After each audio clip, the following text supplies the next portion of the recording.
विक्रम बेताल की कहानियाँ।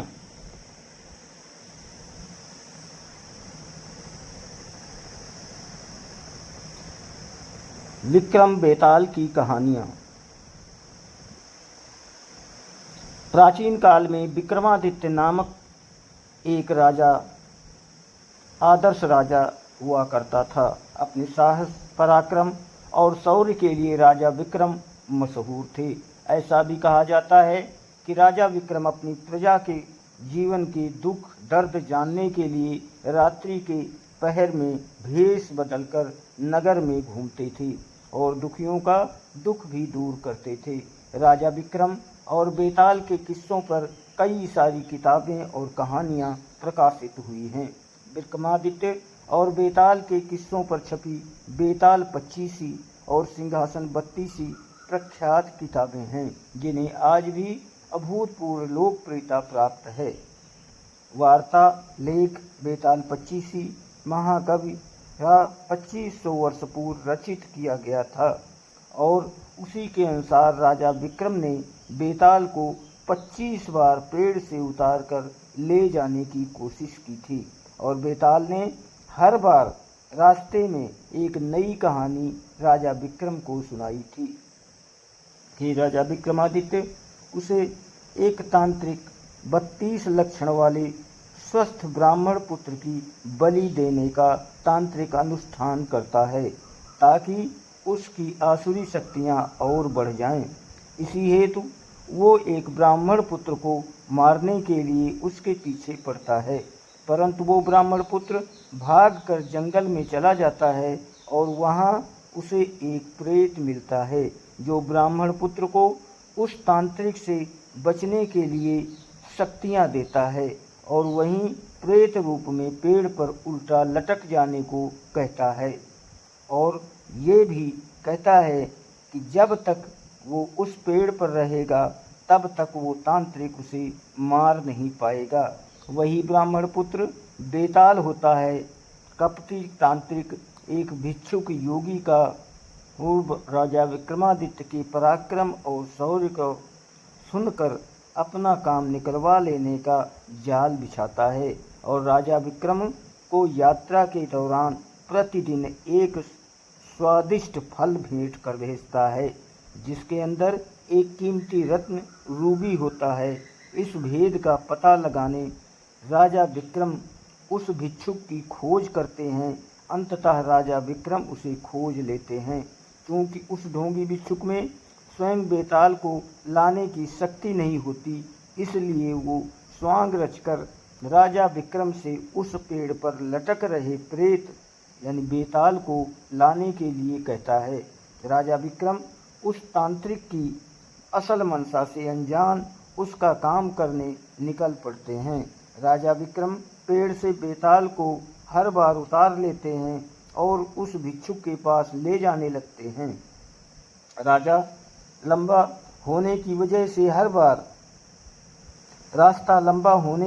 से हर बार बेताल कहानी सुनाने लगता है और ये शर्त रखता है कि कहानी सुनने के बाद यदि राजा विक्रम ने उसके प्रश्न का सार्थक उत्तर ना दिया तो वो राजा विक्रम को मार देगा और अगर राजा विक्रम ने जवाब देने के लिए मुंह खोला तो वो रूठकर फिर से अपने पेड़ पर जाकर उल्टा लटक जाएगा। दोस्तों, राष्ट्रीय चैनल दूरदर्शन पर 90 के दशक में विक्रम और बेताल नाम का एक सीरियल भी आता था जिसे काफ़ी सराहा गया था। आज हम इस लेख के द्वारा विक्रम और उसी बेताल से जुड़ी 2 रोचक कहानियाँ प्रस्तुत करते हैं। घनघोर अंधेरी रात में राजा विक्रम अपनी खुली तलवार लिए बेताल को पकड़ने आगे बढ़ते हैं और अपने पराक्रम से बेताल को वश में करके अपनी पीठ पर लाद कर ले जाने लगते हैं। सफ़र लंबा होने के कारण बेताल राजा विक्रम को कहानी सुनाता है और हमेशा की तरह शर्त रखता है कि अगर कहानी सुनने के बाद तुमने उत्तर देने के लिए मुंह खोला तो मैं उड़ जाऊंगा। बेताल कहानी सुनाना शुरू करता है। चंदनपुर गांव में एक वृद्ध स्त्री रहती थी। उसका एक बेटा था जिसका नाम दगड़ू था। वो स्त्री नए पुराने कपड़े सिलने का काम करके अपना और अपने बेटे का पेट पालती थी। दगड़ू एक कामचोर और आलसी लड़का था और दिन रात सपने देखा करता था। दगड़ू के साथ एक बड़ी परेशानी थी कि उसे अक्सर बुरे सपने ही आते थे और जब भी कोई बुरा सपना आता था वो सपना हकीकत बन जाता था। एक दिन दगड़ू को सपना कि लोग नवविवाहित दंपति और बारात वो उनसे मारपीट भी कर रहे हैं। दगड़ू ने जिसे सपने में देखा होता है वही दुल्हन बनने वाली लड़की अपनी शादी का लहंगा सिल जाने के बाद वापस लेने दगड़ू की माँ के पास आती है। दगड़ू फौरन उसे सपने वाली बात कह देता है। वो लड़की अपनी माँ और ससुराल वालों को ये बात बताती है, पर सब लोग इस स्वप्न वाली बात को वहम समझकर अनसुना कर देते हैं। शादी के बाद जब वर वधू बारात के साथ जा रहे होते हैं तब सपने वाला वाकया सच में घटित हो जाता है और इस पूरी घटना में दगड़ू पर आरोप लगते हैं कि वही लुटेरों से मिला होगा, वरना उसे कैसे पता चल सकता है कि ऐसा ही होगा।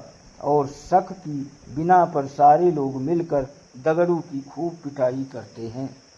इस घटना के कुछ दिनों बाद एक रात दगड़ू को सपना आता है कि मोहल्ले में रह रही चौधराइन का नया मकान गृह प्रवेश के दिन जलकर खाक हो जाता है। तभी अगले ही दिन चौधराइन उस मकान को बनवाने की खुशी में लड्डू लेकर दगड़ू की माँ के पास पहुँचती है और गृह प्रवेश समारोह के दिन जलसे में आने का न्योता देती है। वहीं पर सपने की बात दगड़ू फौरन अपनी माँ से और चौधराइन से कह देता है। चौधराइन गुस्से से लाल पीली हो जाती है और उल्टा दगड़ू की माँ को ही कहने लगती है कि तुम्हारा बेटा ही काली जुबान वाला है और उसके बोलने से ही सब के साथ अनर्थ हो जाता है। चौधराइन गुस्से में जली कटी सुनाकर माँ बेटे को भला बुरा कहकर वहाँ से चली जाती है। गृह प्रवेश समारोह के दौरान कोई घटना न हो इसके पक्के इंतजाम किए जाते हैं, पर फिर भी किसी न किसी तरह आग की चिंगारी चौधराइन के भव्य महल में लग जाती है और देखते देखते रौद्र के रूप के पूरा मकान जलाकर खाक कर देती है। क्योंकि दगड़ू इस बारे में पहले ही बोल चुका था, इसलिए सब उसे काली जुबान का बोलकर उस पर टूट पड़ते हैं और उसे मारकर गांव से निकाल देते हैं। दगड़ू समझ नहीं पाता है कि लोगों को सच सुनकर उसी पर क्रोध क्यों आता है। खैर, दगड़ू एक दूसरे राज्य चला जाता है जहां उसे रात की पहर में महल की चौकीदारी करने का काम मिल जाता है। वहां के राजा को अगले दिन सोनपुर किसी काम से जाना होता है, इसलिए वो रानी को कहते हैं कि उसे सुबह जल्दी उठा दें। दगड़ू रात में महल के दरवाजे पर चौकीदारी कर रहा होता है। तभी अंधेरा होने पर उसे नींद आ जाती है और फिर उसे सपना आता है कि सोनपुर में भूकंप आया है और वहाँ मौजूद सभी व्यक्ति मर गए हैं। दगड़ू चौंक कर जाग जाता है और अपनी चौकीदारी करने लगता है। दगड़ू सुबह राजा के सोनपुर जाने की बात सुनता है। तभी उनका रथ रुकवाकर अपने स्वप्न वाली बात राजा को बता देता है। राजा सोनपुर जाने का कार्यक्रम रद्द कर देते हैं और अगले ही दिन समाचार आता है कि सोनपुर में अचानक भूकंप आया है और वहाँ एक भी व्यक्ति जीवित नहीं बचा है। राजा तुरंत दगड़ू को दरबार में बुलाकर सोने का हार भेंट करते हैं और उसे नौकरी से निकाल बाहर करते हैं।